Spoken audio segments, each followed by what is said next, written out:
Hello दोस्तों, मेरा नाम अमित है और मैं आपको अपने इस यूट्यूब चैनल के ऊपर आप सभी का स्वागत करता हूं। आज हम लोग क्लास 10th का चैप्टर नंबर 1 को पढ़ने वाले हैं और बहुत प्यार से समझेंगे हर एक चीज़ को। चलिए स्टार्ट करते हैं। तो बेटा चैप्टर का नाम जो है वो है रासायनिक अभिक्रिया और समीकरण। जैसा कि इसके नाम में लिखा हुआ है रासायनिक अभिक्रिया, तो हमें इसका मीनिंग समझना बहुत ज़्यादा इम्पॉर्टेंट हो गया, ज़रूरी है। रासायनिक अभिक्रिया क्या है बेटा? तो रासायनिक परिवर्तन को, यानी कि अगर मैं लिखता हूं यहाँ पर रासायनिक परिवर्तन, तो ये जो रासायनिक परिवर्तन है, इसे रासायनिक परिवर्तन को ही हम रासायनिक अभिक्रिया ही कहते हैं, अभिक्रिया ही कहते हैं। मतलब रासायनिक परिवर्तन ही क्या हुआ? रासायनिक अभिक्रिया हुआ। चलिए अब सवाल ये दूसरा उठता है कि रासायनिक परिवर्तन को कैसे समझेंगे। तो रासायनिक परिवर्तन का मतलब ये हुआ बेटा कि नए पदार्थ का बनना। क्या? नए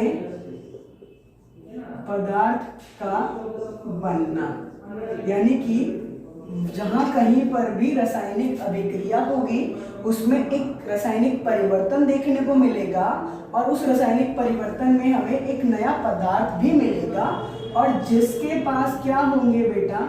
जिसके पास कुछ नए गुण होंगे। ठीक है, ठीक है, उसके पास क्या होगा? नया गुण होगा। कुछ उदाहरण ले लेते हैं हम लोग। उदाहरण के लिए सबसे पहले जो बहुत ही आसान सा उदाहरण है दही का। तो हमने क्या किया?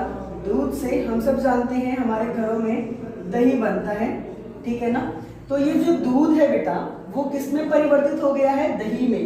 तो ये जो परिवर्तन है, इसी परिवर्तन को ही रासायनिक परिवर्तन कहेंगे।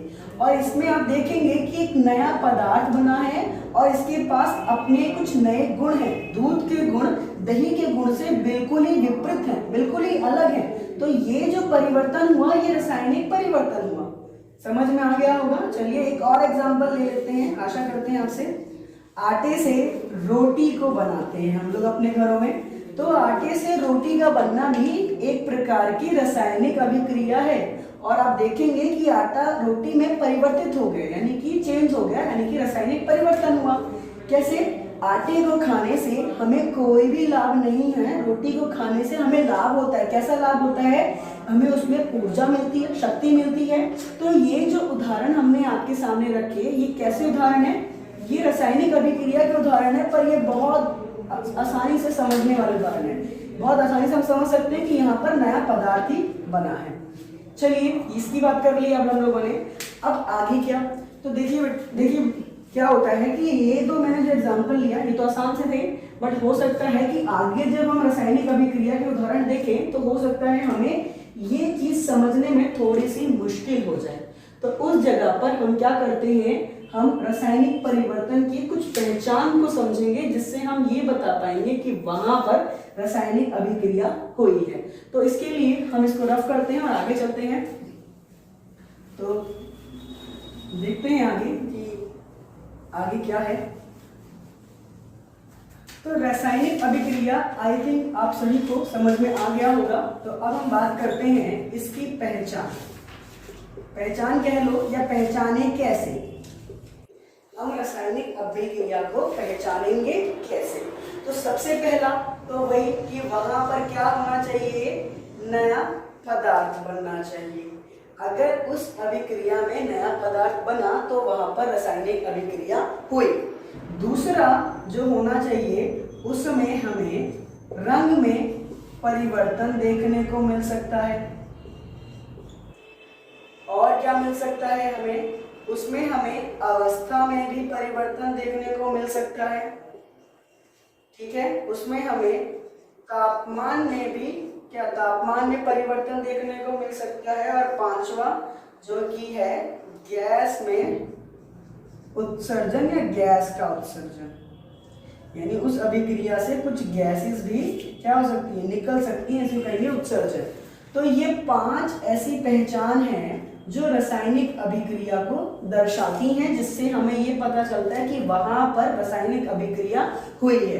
ये हम आपको इसलिए बता रहे हैं क्योंकि क्या होता है कि कभी कभी ऐसी रासायनिक अभिक्रिया होती हैं जहां पर नए पदार्थ को पहचानना थोड़ा सा मुश्किल है। चलिए उदाहरण देखते हैं। तो देखिए बेटा, हमने क्या किया, हमने मैग्नीशियम रिबन लिया। क्या लिया, ये क्या है, तो ये मैग्नीशियम रिबन है।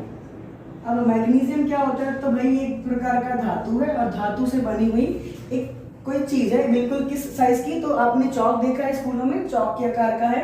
तो इसको हमने क्या किया, इसको हमने ऐसे किसी चीज से पकड़कर, अब हाथों में तो नहीं पकड़ेंगे, इसको हमने सपोज जलाया। क्या किया इसके साथ, इसको हमने जलाया। जब इसको जलाया तो ये क्या हो गया, ये एक वाइट कलर के, ठीक है ना, सफेद राख में, कैसा राख है ये, सफेद राख में बदल गया। किसमें बदल गया, सफेद राख में बदल गया। ठीक है, और इस सफेद राख को हम क्या बुलाते हैं, तो इसको हम बुलाते हैं मैग्नीशियम ऑक्साइड। क्या बुलाते हैं इसको, मैग्नीशियम ऑक्साइड। यानी कि मैग्नीशियम रिबन इसमें क्या हो गया, परिवर्तित हो गया। तो ये भी नया पदार्थ बना, यहाँ पर भी क्या हुआ, नया पदार्थ बना। अब दिक्कत यहाँ पर ये आती है कि हमें कैसे पता कि एक नया पदार्थ है। जैसे दूध से दही बना तो वहां हम समझ सकते हैं कि वहां पर नया पदार्थ बना, दोनों के गुणों में बड़ा अंतर है। पर यहाँ पर कैसे समझें, तो देखते हैं बेटा, इसको समझने के लिए हम क्या करेंगे, इस मैग्नीशियम ऑक्साइड को, चलिए हम इसको पानी में डाल देते हैं। क्या किया, यानी कि इस चीज को हमने एक बर्तन लिया और बर्तन में हमने क्या किया, पानी डाल दिया। उस पानी को हमने उसके अंदर डाल दिया। जब इसके अंदर देखो पानी, अब पानी क्या, जो पानी तो क्या है, पानी न्यूट्रल होता है ना, यानी कि उसके पास कोई गुण नहीं है। ठीक है, तो जब हमने इसको पानी में मिलाया तो ये क्षार बन गया। क्या बन गया, क्षार। और क्षार क्या होता है, तो क्षार बेस होता है। जैसे हमारे अमाशय में जब जो अम्ल ज्यादा रिलीज होता है, यानी हाइड्रोक्लोरिक एसिड जब ज्यादा बनता है, उससे हमें एसिडिटी होती है, तो उस केस में हम इनो पीते हैं, है ना, तो वो क्या है, वो बेस है। तो हमने जब इसको इसमें मिलाया तो क्या बन गया, क्षार बन गया। ठीक है, बेस बन गया। तो आप देख सकते हैं मैग्नीशियम रिबन के कुछ अपने गुण थे और इसके कैसे गुण है, इसके एक बिल्कुल नया गुण है। तो ये भी क्या है, ये भी रासायनिक अभिक्रिया का ही उदाहरण है जिसमें नया पदार्थ बना।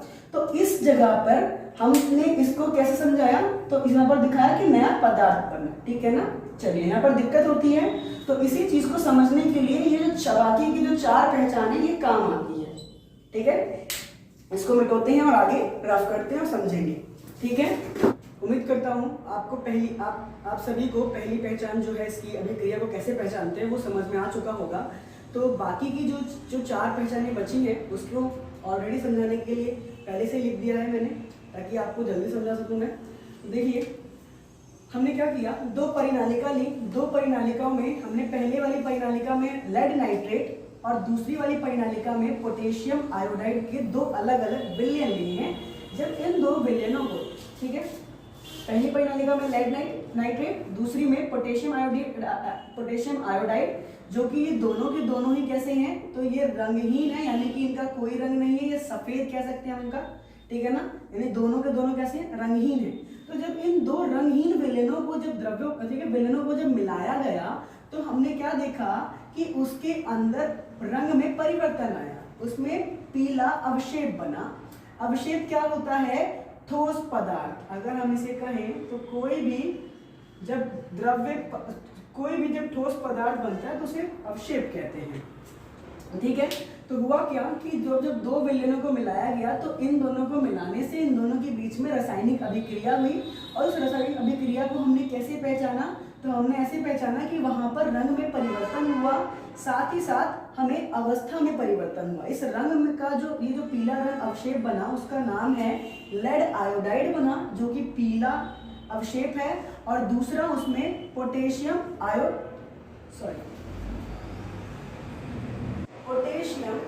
गलती हो गई है, सॉरी से, ठीक है ना, तो पोटेशियम नाइट्रेट बनेगा, पोटेशियम नाइट्रेट। ठीक है, गलती से लिख दिया होगा। ठीक है ना, हुआ क्या, जब इन दो विलयनों को मिलाया गया तो इसके अंदर क्या हुआ, जब मिलाने पे दोनों के बीच में रासायनिक अभिक्रिया हुई। अभिक्रिया कैसे पता लगा, वहां पर लेड नाइट्रेट बना, लेड आयोडाइड बना और पोटेशियम नाइट्रेट बना। अब इस चीज को पहचानने में दिक्कत ये होती है क्योंकि अभिक्रिया को हमने कहा था नया पदार्थ, जरूरी नहीं है कि हम हमेशा नए पदार्थ को समझ सके, आसानी से समझ सके। तो उसको पहचानने के लिए ही 4 पहचान बताई गई है ताकि हम उसको समझ सकते हैं कि वहां पर रासायनिक अभिक्रिया हुई। तो इसीलिए यहाँ पर आप कैसे बदलेंगे, तो इस वाली जो पहले वाली जो अभिक्रिया है इसमें 2 चीजें आई हैं। पहला तो है रंग में परिवर्तन, पीला अवशेष, दोनों रंगहीन थे, दोनों रंगहीन को मिलाने पे पीला रंग आया, यानी कि कैसा आया, पीला रंग। तो ये क्या है, रंग में परिवर्तन। दूसरा हमें अवस्था में परिवर्तन मिला। अवस्था मीन्स हम सब जानते हैं कि अवस्थाएं तीन ही होती हैं, ठोस, द्रव्य या गैस। तो अगर इन दोनों में से, मतलब इन तीनों में से कोई भी एक पदार्थ, मान लीजिए जैसे कि आप देख सकते हैं दोनों के दोनों द्रव्य अवस्था में है, जब इनको मिलाया गया तो ये जो पीला अवक्षेप है कैसा है, ठोस है, यानी कि यहाँ पर हमें अवस्था में भी क्या मिला, परिवर्तन मिला। तो ये थी पहली अभिक्रिया। ठीक है, चलिए आगे की एक और अभिक्रिया देखते हैं जहां पर हमें नए पदार्थ को समझने में दिक्कत होती है। तो हुआ क्या, ये एक हमने एक फ्लास्क ले रखा है, ठीक है, कॉनिकल, ठीक है। इस फ्लास्क में हमने क्या किया, एक सल्फ्यूरिक अम्ल डाल दिया और उस सल्फ्यूरिक अम्ल में जिंक के छोटे छोटे कणों को मिलाया गया। तो जब इन दोनों को मिलाया गया तो इन दोनों के बीच में क्या हुआ, इन दोनों के बीच में अभिक्रिया हुई। अभिक्रिया में क्या हुआ कि हमने देखा कि इससे, इस अभिक्रिया की वजह से इनके बीच में से हाइड्रोजन जो गैस है वो इससे निकासित होने लगा, निकलने लगा। और साथ ही साथ हमने देखा कि इसका जो तापमान है वो भी क्या हो गया, बढ़ गया। तो इस तरीके से हमें ये पता चला कि यहाँ पर क्या हुआ, यहाँ पर रासायनिक अभिक्रिया हुआ। तो ये जो 5 पहचाने हैं, ये 5 पहचाने बहुत महत्वपूर्ण है जिससे हम किसी भी रासायनिक अभिक्रिया को समझ सकते हैं। आशा करते हैं आपको ये समझ में आ गया होगा। तो अब हम लोग आगे बात करते हैं। तो अब हम रासायनिक समीकरण को समझने वाले हैं। क्या, रासायनिक समीकरण। रासायनिक समीकरण क्या है, रासायनिक समीकरण रासायनिक अभिक्रिया को दर्शाया जाता है। सिंपल, रासायनिक समीकरण एक तरीका है, एक माध्यम है जिससे रासायनिक अभिक्रिया को दर्शाया जाता है। और कैसे दर्शाया जाता है, तो जो पदार्थ जो रासायनिक अभिक्रिया में हिस्सा ले रहे थे उनको उनके प्रतीकों, उनके सूत्रों के रूप में दर्शाया जाता है।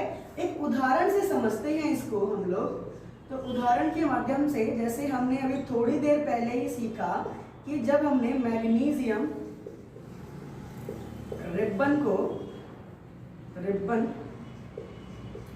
जलाया तो कैसे जलती है, तो ऑक्सीजन की उपस्थिति में ही कोई चीज जलती है। ये हम छोटी क्लास में पढ़ते आ चुके हैं, छोटी कक्षा में। तो जब मैग्नीशियम रिबन को ऑक्सीजन की उपस्थिति में जलाया गया तब इसमें क्या बना, इसमें मैग्नीशियम ऑक्साइड बना, जो कि एक नया पदार्थ है। नीचे बताया था मैंने अभी आपको थोड़ी देर पहले ही। ठीक है, तो ये जो तरीका है ये इसको दर्शाने का एक माध्यम है, पर हम इसको इस तरीके से नहीं दर्शाते हैं। हम इसको इनके चिन्हों के रूप में या इनके प्रतीकों के रूप में दर्शाते हैं। जैसे मैग्नीशियम को Mg से दर्शाया जाता है, ऑक्सीजन को O2 से, और मैग्नीशियम ऑक्साइड जो बनता है उसका सूत्र होता है MgO से। अब ये जो तरीका है इसी को रासायनिक समीकरण कहा जाता है। अब दिक्कत ये होती है कि हमने ये दीजिए, अब ये Mg इसका चिन्ह कैसे, तो आपने कक्षा 9वीं में पढ़ा। ऑक्सीजन का O2 कैसे होता है, तो ये भी हमने कक्षा 9वीं में पढ़ा। और मैग्नीशियम ऑक्साइड का सूत्र यही कैसे होता है, तो ये भी हमने कक्षा 9वीं में ही पढ़ा। तो बच्चों को 10वीं कक्षा में जब बच्चे आते हैं हिंदी माध्यम के छात्र जो होते हैं उन्हें दिक्कत होती है क्योंकि उन्होंने कक्षा 9वीं में शायद नहीं समझ पाए। तो कोई बात नहीं, हम आपको अपनी आगे आने वाली वीडियो में कक्षा 9वीं की ही कुछ ये चीजें समझाएंगे कि ये चीजें कैसे आई। धन्यवाद। अच्छा, तो पसंद आएगा तो प्लीज लाइक करें, सब्सक्राइब करें और कमेंट करें कि जो चीजें अगर आपको कोई दिक्कत हो गई हो तो प्लीज उसे